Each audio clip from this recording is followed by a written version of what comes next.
मेरी सास मुझे बेड के चादर से बर्फ हटाने नहीं देती थी, तो मैंने एसी का स्पीड कम करनी चाही, लेकिन सास मुझे कम करने नहीं दी।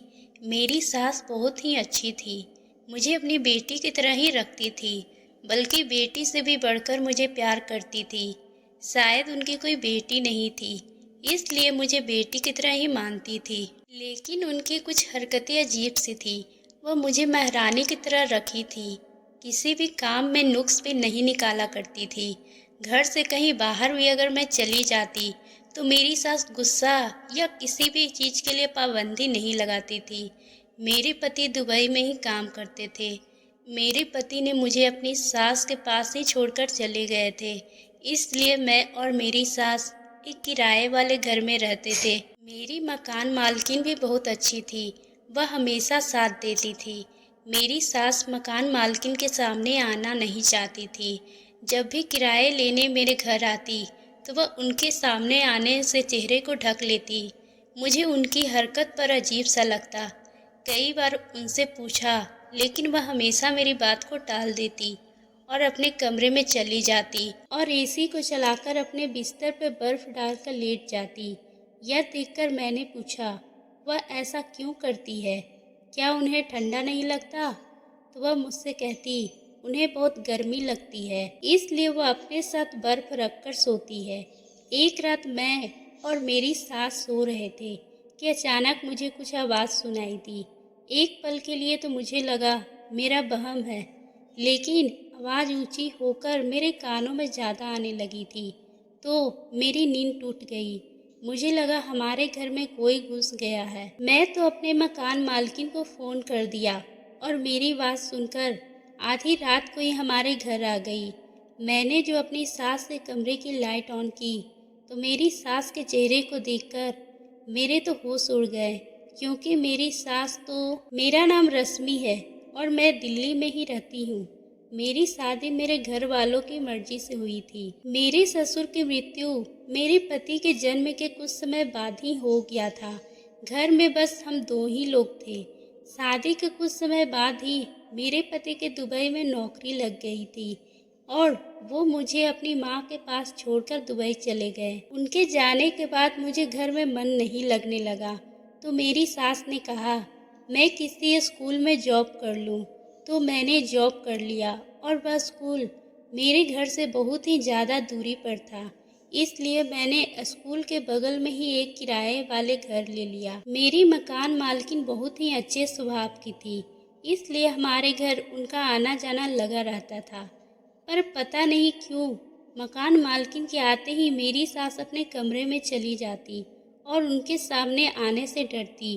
तो मैंने अपनी सास से पूछा, वैसा क्यों करती है? वह मेरी बातों को टालते हुए दूसरे कामों में लग जाती। मेरी सास ज़्यादा बातें भी नहीं करती थी और अपने कमरे में लेटी रहती, और मैं जब कमरे की लाइट जला देती तो वह गुस्से से मुझे डांट देती। और वह मुझे इतना प्यार करती थी कि मैं उनके गुस्से को अपने दिल से नहीं लगाती थी, पर मुझे थोड़ा अजीब सा लगता था कि वह अंधेरे में क्यों रहती है। एक दिन मेरी सास के कमरे में कुछ आवाज़ आ रही थी, जैसे लग रहा था मेरी सास के कोई गला दबा रहा हो। मैं घबरा गई थी और मैंने झट से ही उनके कमरे की लाइट ऑन कर दी और देखा कि मेरी सास के चेहरे पूरी तरह से लाल हो गई थी। वह बिस्तर पर ही तड़प रही थी। यह देखकर मेरी होश उड़ने लगे, तो मैं जल्दी से मकान मालकिन को फ़ोन करके बुला ली। मकान मालकिन मेरे सास की हालत देखकर जल्दी से अपने बेटे के साथ मेरी सास को हॉस्पिटल ले जाया गया। वहाँ मेरी सास का इलाज शुरू हो गया और हमें कमरे से बाहर ही रखा गया था। मैंने डॉक्टर से पूछा मेरी सास को क्या हुआ है, तो डॉक्टर ने जो बताया उसे सुनकर मेरी मकान मालकिन ने कहा, हाँ बहू, ये बात सच है और मैं और तुम्हारी सास हम दोनों एक दूसरे को अच्छे से जानते हैं, क्योंकि हम दोनों बचपन की सहेलियां हैं। तुम्हारी सास को बचपन से ही बहुत दुख तकलीफ थी। उनकी माँ के मौत के बाद उनके पिता ने दूसरी शादी कर ली थी और उनकी सौतेली माँ का रवैया उनके लिए बहुत ही ज़्यादा खराब थी, मगर वो कभी अपनी सौतेली माँ के जुल्मों को किसी से नहीं बताती थी। शादी की उम्र होने पर उसकी सौतेली माँ ने नशा करने वाले जुआरी लड़के से करवा दी थी। वह उनको बहुत मारता पीटता था। इसी तरह तुम्हारी सास अपने दुखों को अपने घर वालों से छुपाती और शादी के कुछ साल बाद ही एक बेटे को पैदा किया था। बेटे को पैदा होने के बाद भी उनके पति नहीं सुधरे और नशा के चलते कुछ सालों के बाद उनकी मौत हो गई और वह अब बिल्कुल बेसहारा हो गई थी। वह अपने मायके भी गई थी। उसकी सौतेली माँ ने घर में घुसने नहीं दिया तो वह वापस अपने घर से चली गई थी और ज़्यादा पढ़ी लिखी भी नहीं थी। एक अच्छी सी नौकरी मिल पाए तो तुम्हारी सास मेहनत मजदूरी करके अपने बेटे को पालने लगी थी। तभी अचानक एक दिन तुम्हारे ससुर के एक दोस्त ने दस्तक दी और वह तुम्हारी सास को अपने साथ काम करने के लिए बोले तो तुम्हारी सास ने बिना कुछ सोचे समझे उसके साथ काम करने के लिए हाँ कर दी थी। तो मैंने उसे समझाने की बहुत कोशिश की थी पर वह मेरी बातें नहीं मानी और उस आदमी के साथ काम करने के लिए चली गई। तो मैं उनसे सारे रिश्ते खत्म कर लिए थे क्योंकि वह आदमी तुम्हारी सास को अपनी गंदी नज़रों से देख रहा था और वह उसे अपने फायदे के लिए उसे वहां से ले जाना चाहता था। तुम्हारी सास उसके दलदल में फंस चुकी थी और वह अब उस दलदल में से नहीं निकल पा रही थी। इसी हालत दिन पर दिन और भी ज़्यादा खराब हो चुकी थी। तभी वह कुछ सालों बाद उस आदमी से छुपकर शहर भाग गई थी और फिर से दिल्ली आ चुकी थी ताकि वह अपने बेटे का भविष्य बना सके। कुछ सालों बाद ही मेरी सास ने मेरी शादी अपने बेटे से करवा दी थी और अपनी बीमारी को अपने बेटे से छुपा कर रखी थी ताकि किसी को वह राज पता न चल सके और मेरी मकान मालकिन के आते ही वह छुप जाती थी। मैंने जल्दी से अपने पति को दुबई से वापस आने के लिए कहा। उन्होंने बोला मैं जल्द ही वापस आ रहा हूँ। इतने में डॉक्टर ने मुझे अपनी सास से मिलने के लिए बोला तो मैं उनके कमरे में चली गई और मेरे साथ मेरी मकान मालकिन भी पीछे से आ गई।